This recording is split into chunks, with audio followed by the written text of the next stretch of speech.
hospital orderly with a twisted mind kills at will. His methods make his murders undetectable. But when a TV reporter joins the dots, he reveals a monster and uncovers one of the most prolific serial killers in US history.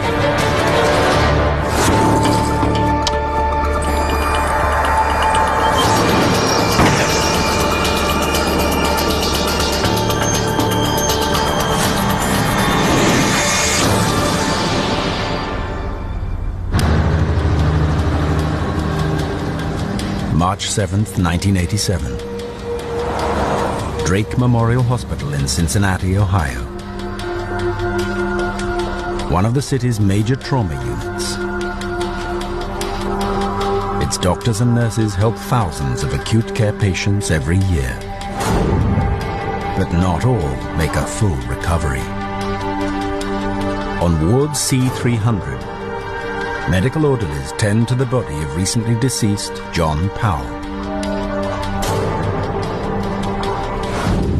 He has died 8 months after being injured in a motorcycle accident. There are no suspicions of foul play. Powell has been lingering on the margins of life for months. But as Deputy Prosecutor Joe Dieters knows, state law demands all vehicle fatalities be investigated post-mortem by the county coroner. John was at Drake, not expected really to live, but he had to be autopsied because he was in an auto accident, which was fortuitous. The staff at Drake are unaware that this routine procedure will yield the most extraordinary conclusions and identify someone within their midst engaged in committing the ultimate evil.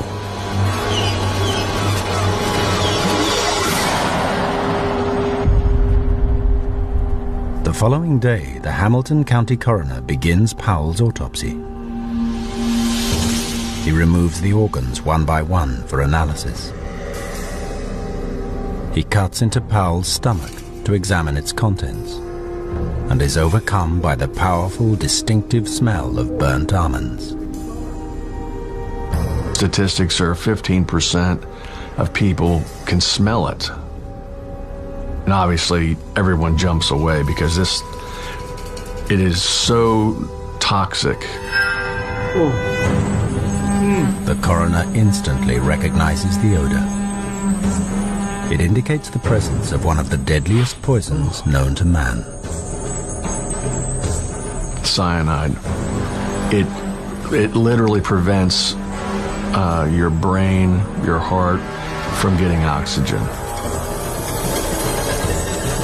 It just stops everything, and you die instantaneously. The question is, why is a hospital patient's stomach full of this lethal chemical? There can be only one answer: foul play. The coroner sends tissue samples from Powell's internal organs for analysis. All of them contain traces of the deadly toxin. There's now no doubt. The coroner records Powell's cause of death as homicide from cyanide poisoning. But who would kill John Powell? And more importantly, why?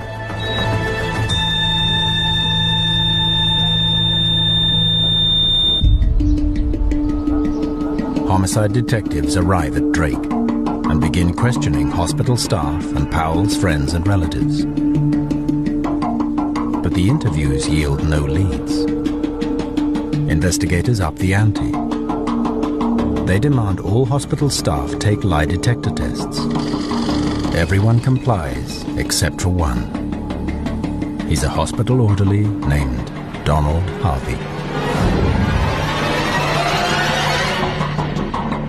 As local TV news anchor Pat Minasin recalls, at first glance, Harvey appears to be a dedicated medical professional, working under the most challenging conditions. Here's a man who, when I encountered him, had been in healthcare for, I think, 17 or 18 years. Have people come on soon? To be a nurse in a long-term care facility, as Drake was at that point, I mean, that means, feeding people who are unresponsive, emptying their bedpans, changing their feeding tubes. What an awful, awful job to just do that day after day after day after day. But when investigators question hospital staff about Harvey, they learn patient care may not be his first priority. His colleagues reveal he's an outsider, prone to unusual behavior on the ward. Some jokingly call him the Angel of Death because of the number of fatalities on his watch. Others have seen him behaving suspiciously around patients. And there's a very compelling reason why a killer would relish operating in a medical environment.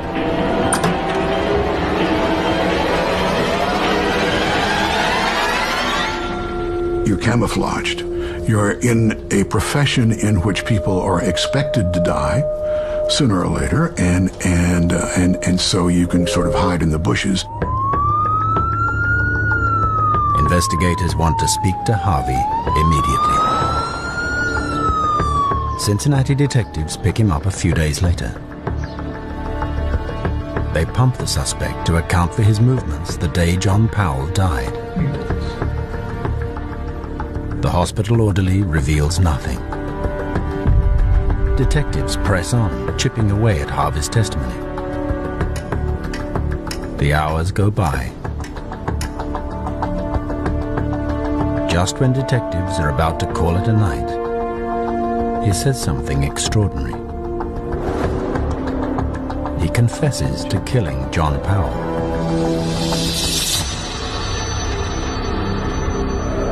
Very matter of fact, it was like describing a football game. According to Harvey, killing the seriously ill man was easy. He tells detectives he mixed cyanide into a solution in his apartment. The next day, while on shift at Drake, he injected Powell with the lethal chemical and walked away.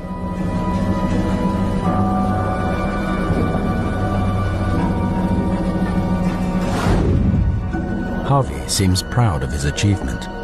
His arrogance strikes investigators as grotesque. But to criminal psychologist David Holmes, it's the telltale sign of a detached and ruthless killer. When Harvey was interviewed by police, it was obvious he was going to have to admit to the crime that he'd been nailed for. However, he was boastful. As some killers are, they wanted to be proud. They want people to understand just how good they are at killing. And he was no exception to this. April 6th, 1987. Cincinnati prosecutors charged Donald Harvey with the murder of John Powell. In response, he claims taking Powell's life was a mercy killing to end the patient's acute suffering. But this defense strikes many commentators as false. This is a man who's made a career out of being a healthcare worker. Why does a healthcare worker suddenly decide at the age of 36, after 18 years in the profession, to kill someone, to feel sorry for someone?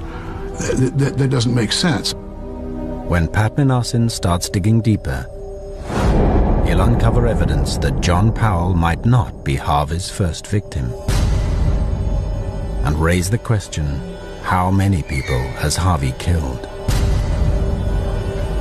The race is on to uncover the true extent of his crimes and bring him to justice in the execution chamber. We had John Powell. He's already indicted. If there's a second murder, it's a death penalty case.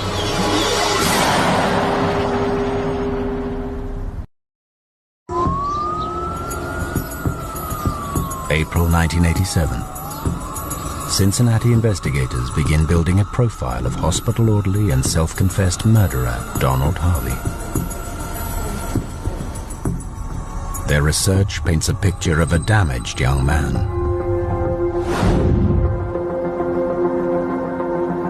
Born in Kentucky, Harvey is the eldest of 3 children. His early life quickly turns into a nightmare of abuse, mostly centered around a close family member. Boy, yeah? Don't you go crying to your mummy like you did last time. He had an incredibly disturbed childhood. Yeah?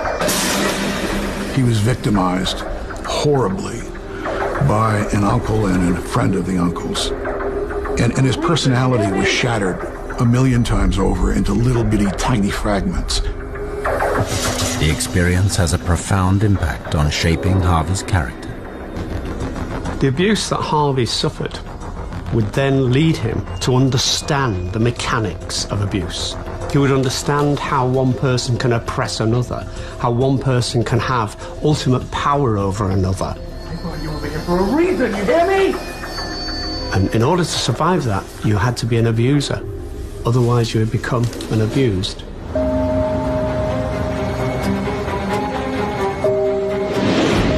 Despite his traumatic upbringing, Harvey excels at school. His teachers and classmates recall he's a bright and gifted teenager. He develops an interest in the medical profession and soon lands a job at a hospital in Kentucky.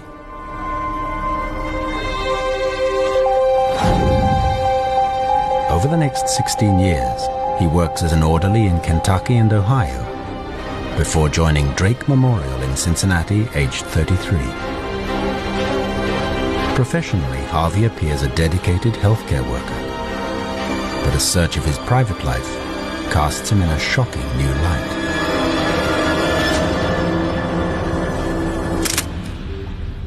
April 1987. Cincinnati PD swoop on Harvey's home. Detectives uncover jars of cyanide and arsenic and items for occult rituals.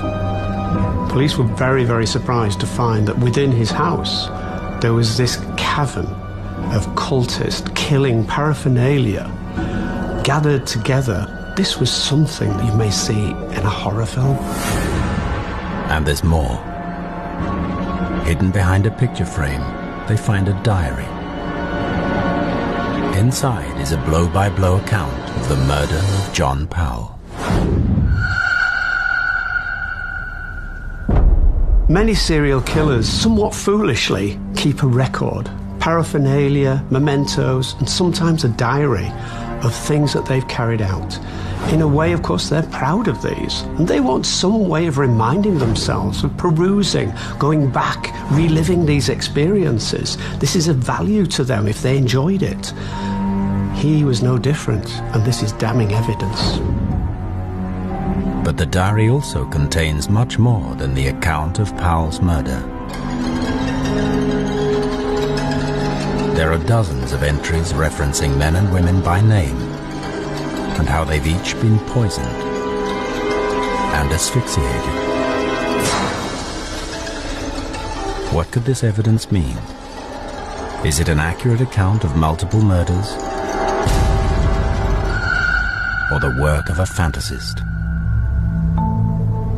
The recovered evidence strongly suggests Harvey should be investigated for more killings, but the county coroner takes a different view.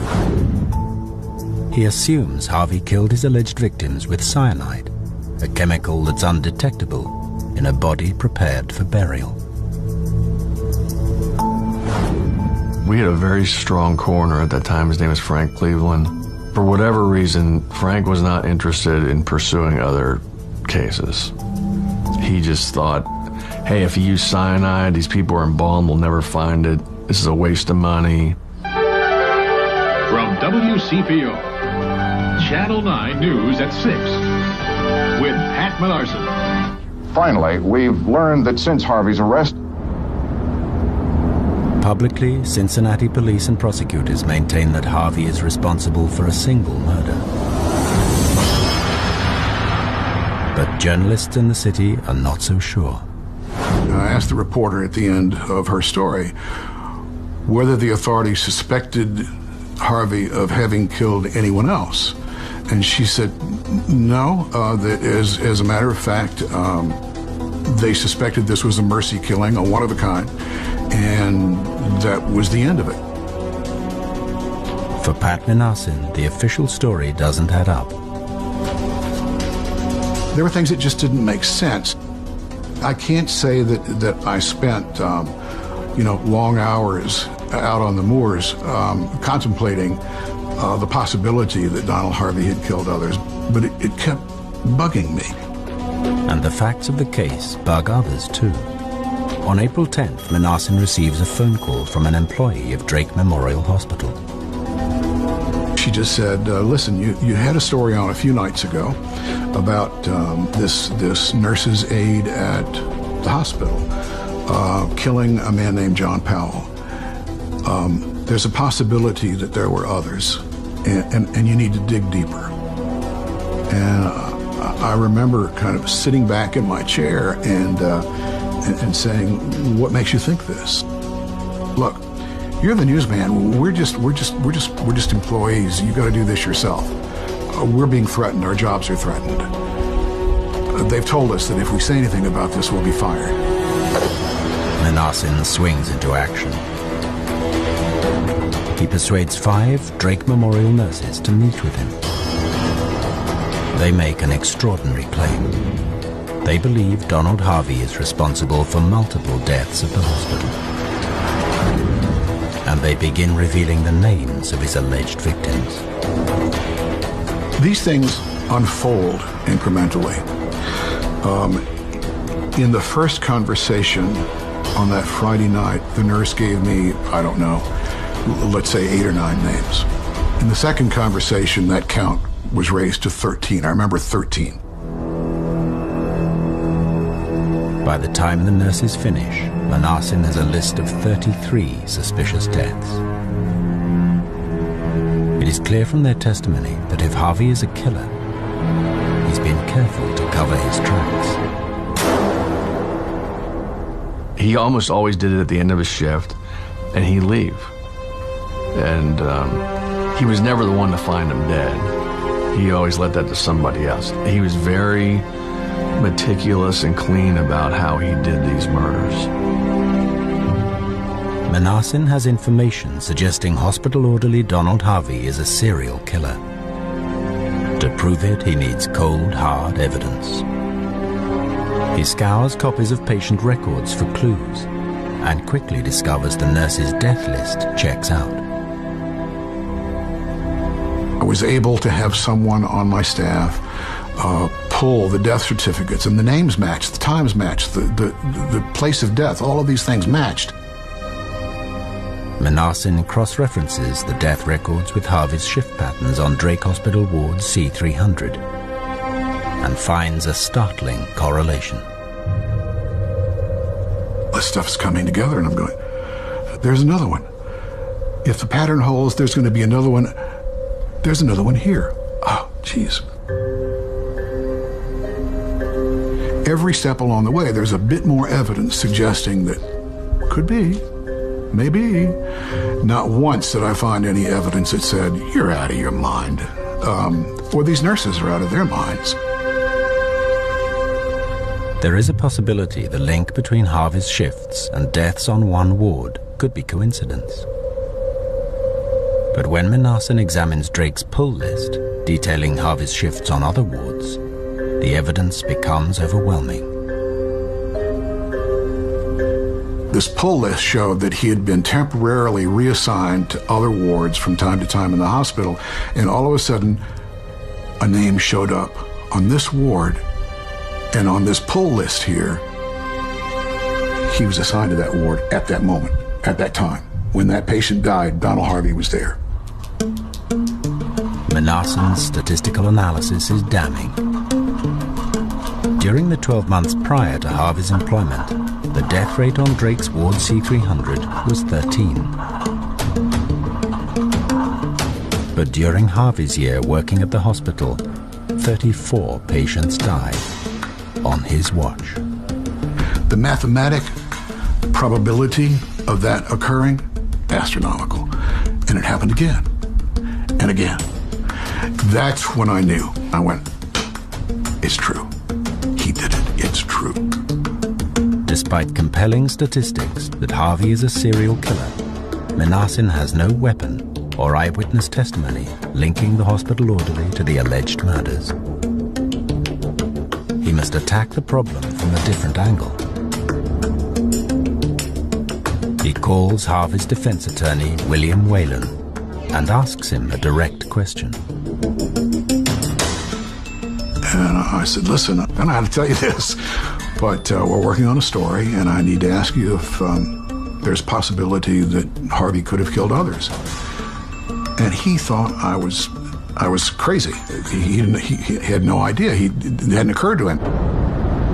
Whalen is shocked and decides to confront Harvey face to face about the claims. He asks if his client has killed more than one person. Harvey's response is a single word: yes. Whalen is horrified. He's no longer representing a medical professional charged with the mercy killing of a single man. He's representing a multiple murderer.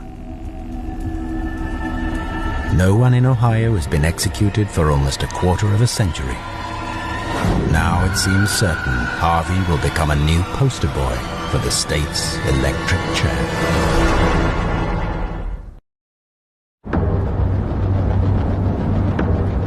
April 1987. Cincinnati, Ohio. Donald Harvey has confessed to his lawyer his murder of dozens of hospital patients over an 18-year period. Prosecutors only have enough evidence to charge him with a single homicide. Accident victim John Powell. But if they find proof of another murder, Harvey will face the death penalty. The orderly pleads with his lawyer William Whalen to help him dodge the electric chair. Now in custody, he did not want to be subjected to the ultimate in oppression, i.e. he did not want to see the electric chair. If anything, he would rather die by his own hands to maintain his sense of control over his life. It's Whalen's job to do his best by his client. He sees only one option and hatches an audacious plan. He calls news anchor Pat Minasin. And he said, I can't violate privilege, but I can tell you to keep digging. Well, that's like throwing me red meat. I mean, he's telling me you're not wasting your time. He's telling me you got something, and you need to keep digging. Minasin is close to revealing Harvey as a serial killer, but he has no idea that Whalen will use the story to save his client from execution. We had opposing goals. My goal was to unmask a serial killer. Bill's goal was to negotiate the best deal he could for his client.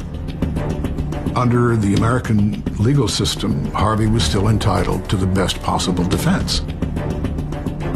Whalen's plan is simple.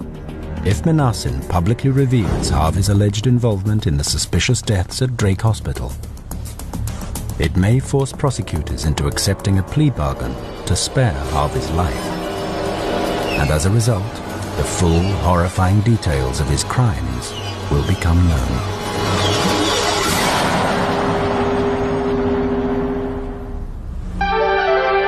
From WCPO, June 23rd, 1987. Channel 9 News at 6 with Pat Minasin. Tonight, a special report on a 2.5-month Channel 9 investigation into the cause of a number of patient deaths at Drake. Pat Minasin broadcasts his expose of the suspicious deaths at Drake Memorial Hospital. Several believe there's sufficient evidence to begin opening graves and exhuming bodies. It causes a sensation. It was a bomb. I mean, it was just, and the city, Cincinnati's this nice family town, and people couldn't believe that something like this had happened in their own town. Minasin and his whistleblowers have finally raised the question publicly. Is John Powell's death an isolated murder, or do the police have a serial killer in custody? The county prosecutors are furious. This news station's out of control. I can't believe they just accused this guy of killing 23 people. I called my boss. I said, Channel 9 just ran a story saying this guy killed 23 people. They're in a lot of trouble. I mean, they had no evidence at all. They're just saying, well, this guy died, and they're adding up, it comes right to 23? Really? But Manassin stands by his story. There were people in the prosecutor's office who were terribly angry with me, thought I was obstructing justice. No, the people who were obstructing justice were the idiots who refused to investigate, who kept threatening to fire the nurses who'd done the right thing. Now the news that Harvey may be a serial killer is out in the open.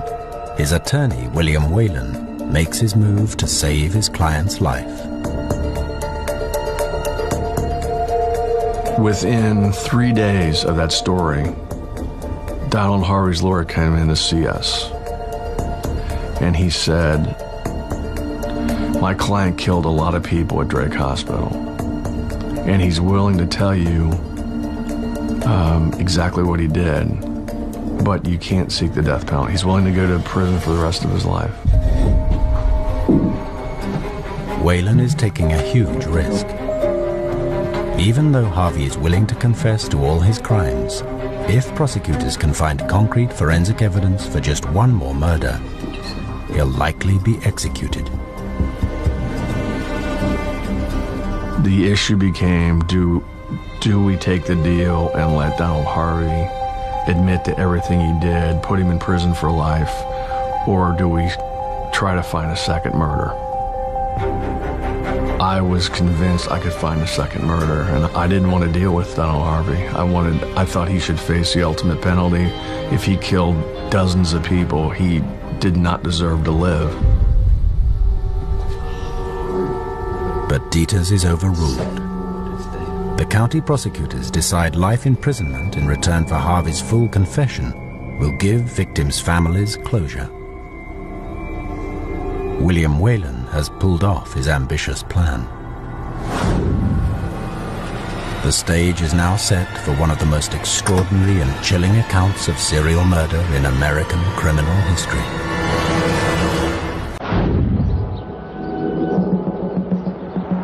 July 9th, 1987.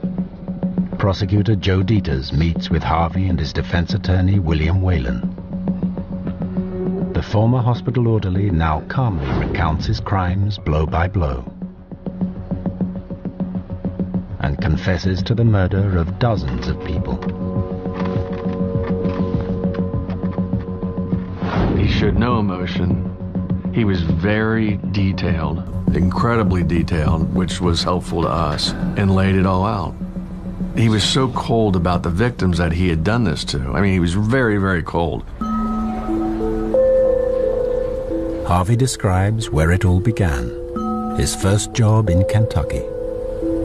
18-year-old Harvey's first few weeks at the hospital are uneventful, but then something snaps. On the evening of May 30th, 1970, he tends to 88-year-old stroke victim Logan Evans. The patient is restless and becomes aggressive. The orderly loses control. He stuffs a plastic bag in Evans's mouth.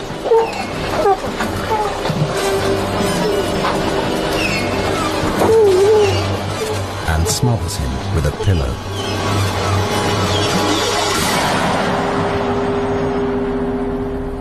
Harvey's first killing was probably a product, 1, of opportunity and 2, of provocation. He was very susceptible to provocation. He'd been abused in his life, and he reacted not as somebody who was subservient, but as somebody who was actually in a position of power over that individual. And he reacted using that full power. Following the murder, Harvey cleans up the patient and washes himself before notifying the nurses. No one ever questions how Logan Evans died. Harvey's testimony shocks prosecutors. it's clear he still revels in his first horrific murder. Many killers indulge in this first killing and then withdraw, realize the consequence of their actions and not do it again. Those who are distinguished in their serial killing by the fact that they enjoyed the process of the first killing and this drove them on was the case with Harvey. He was, if you like, someone who suddenly discovered that he really got a kick out of killing. Harvey has literally got away with murder, and the thought thrills him. Just 3 weeks later, he kills an elderly patient by tampering with her oxygen tank. Harvey's urge for homicide is now unstoppable. Over the next 10 months, he embarks on a sadistic killing spree. Well, he had access to cyanide, which is so toxic, it does the job very quickly. He used a hospital cleaning fluid that was very, very dangerous. He used other things, and everything he could get his hands on. But I think, actually looking at the circumstances, it was quite simply opportunism. What was there at the time, he would use. He kills one victim using an exceptionally brutal method. One night shift, Harvey sneaks into an elderly patient's room.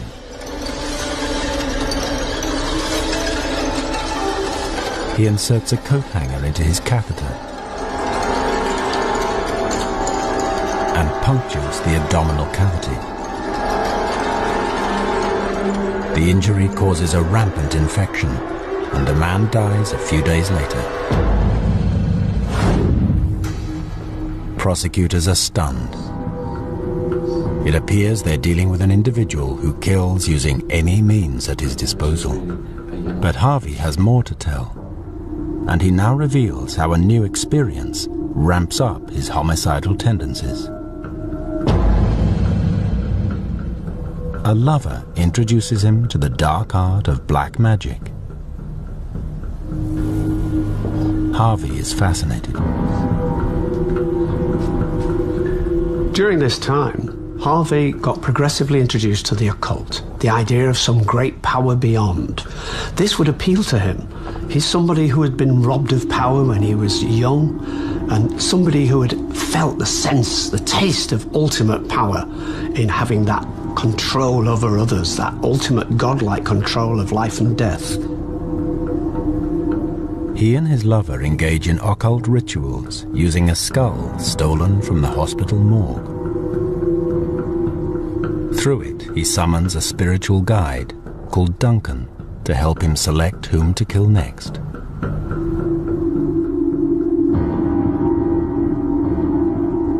This was someone, if you like, he thought of as having ultimate power. Someone, in one way, he could blame for all the ills he may have created, but also someone he could almost absorb as having ultimate power that would give him power over others. It was, in fact, really his alter ego, his more vicious and nasty self, who wanted power, craved power, and wanted to abuse it. Harvey's descent into mass killing gathers speed. By the time he hands in his notice to the hospital in Kentucky, he has amassed 15 victims in just 10 months. He clearly had been gaining pleasure from killing. It was almost as an addiction. It was something that not only was he kind of naturally driven to take advantage of his position, but he was becoming addicted to the process. Donald Harvey is out of control, but he's just getting started. Over the next 10 years, his killing accelerates. Nobody is safe.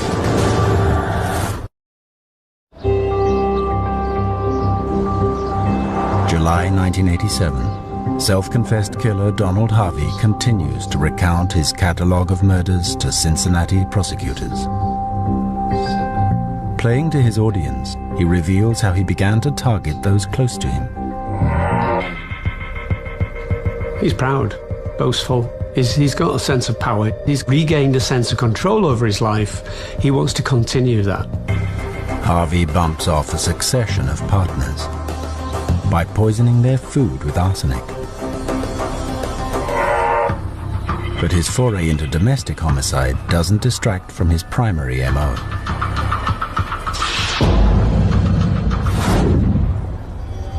In 1985, he lands a job at a hospital in Cincinnati. Now, Harvey has dozens of potential victims within easy reach. He begins killing, and no one suspects him. His murder of 6 patients over the next 10 years goes completely undetected. Because Harvey had such a long period of time in which he was able to kill individuals, and because he was in a situation where he was exerting power over people who basically wouldn't be that noticed if they died and disappeared. And incredibly, when an alarm is raised, the authorities miss the opportunity to act.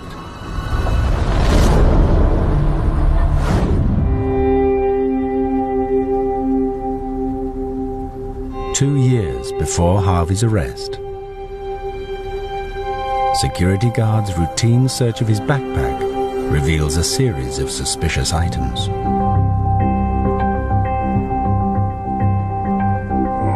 A .38 caliber handgun, hypodermic needles, a cocaine spoon, and books on occult law and a serial killer. Federal officers cite Harvey for bringing a weapon into hospital, but he gets away with just a $50 fine and being forced to resign from his job.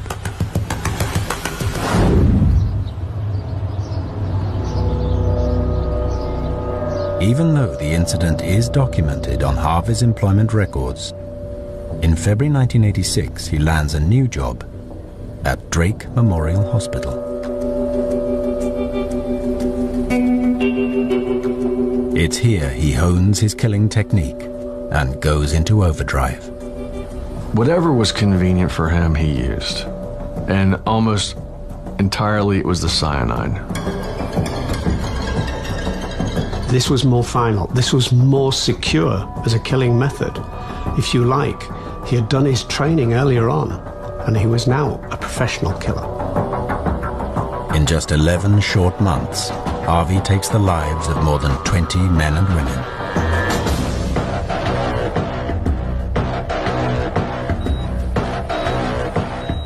But in May 1987, his killing spree comes to a grinding halt. His last murder is that of motorcycle accident victim John Powell.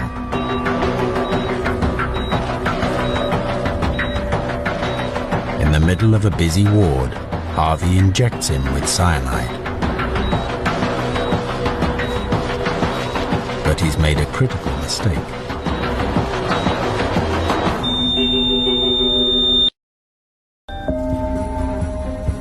John Powell's body is sent to the coroner for autopsy. He detects the deadly toxin and puts into motion an investigation that leads to the unmasking of a serial killer. Donald Harvey killed for 18 years, and no one caught him in all that time. Was there any one reason for that? No. It was a bunch of things that came together. The miracle is that he got caught at all. Harvey's confession shocks prosecutors. They cannot believe one hospital orderly is capable of such horrors. But new autopsies of exhumed victims confirm the killer's story. When we exhumed the bodies, every time he said he used a recoverable poison, it was always there. So, at that point, we believed it happened. By Ohio state law, the sheer scale of Harvey's crimes warrants the death penalty.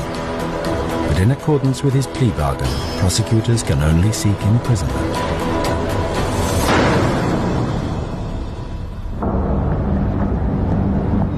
August 21st, 1987.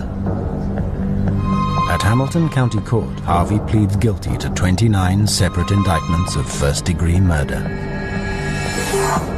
He's just so cold-blooded.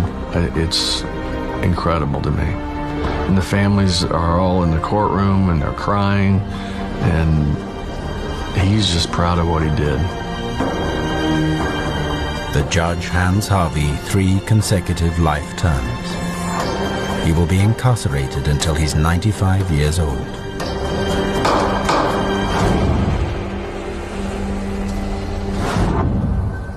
Harvey began killing aged 18 and concealed his evil behind a mild exterior. To the world and to people talking to him, Harvey looked quite normal because, apart from these experiences, he was quite normal. But the question remains, why did he kill? It's possible Harvey's need to murder those under his care stems from a disturbing mental disorder. Harvey relished in being camouflaged within a medical setting so that he could carry out killings undetected. Someone, often a medic, who actually subjects another person to medical procedures purely and simply for their own sense of power and looking good would classify as Munchausen by adult proxy. Whatever the psychological cause, Harvey murdered dozens of vulnerable patients in one of the most appalling betrayals of trust on record.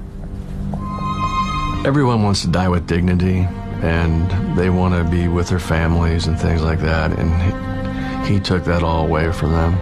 They were all very sick people, but he still, in a very cold-blooded fashion, just took them out of their lives. Took them away from those families. To date, Donald Harvey has been convicted of 36 murders and has admitted to 41 more, making him one of the most prolific serial killers in U.S. history. He maintains he acted out of mercy, killing to end the suffering of his patients. To those who helped bring him to justice, Harvey's claim is perverse. Nonsense, absolute nonsense. This man killed because he wanted to kill people, not because he felt sorry for people.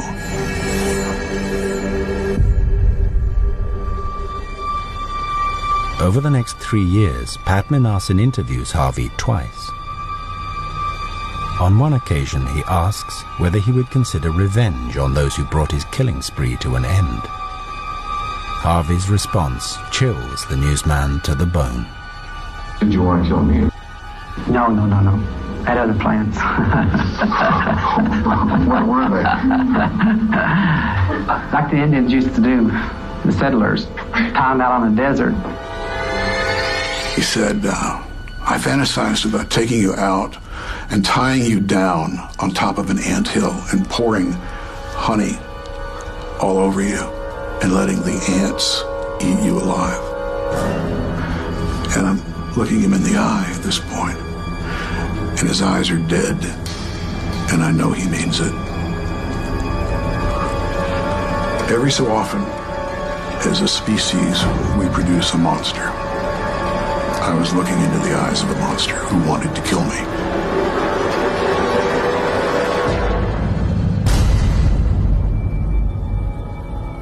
All healthcare professionals swear an oath to care for the sick.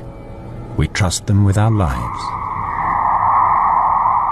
But sometimes they betray that promise and descend into the depths of depravity. If it wasn't for the tenacity of one newsman, the true extent of Donald Harvey's crimes may never have been revealed. We give voice to the voiceless. That's our job.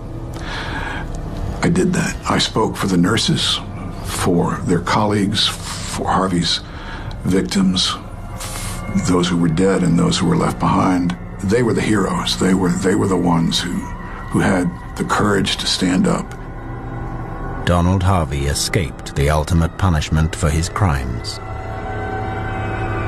But for those involved in the case, there is no doubt He is one of the most dangerous men ever to have walked a hospital ward. He just likes to kill people. I mean, it's that simple. He has a compulsion. His compulsion is to kill people. So if Donald Harvey ever got out again, I have no question he would kill again. And, you never know what some governor will do down the road, but I hope he never gets out of jail, ever.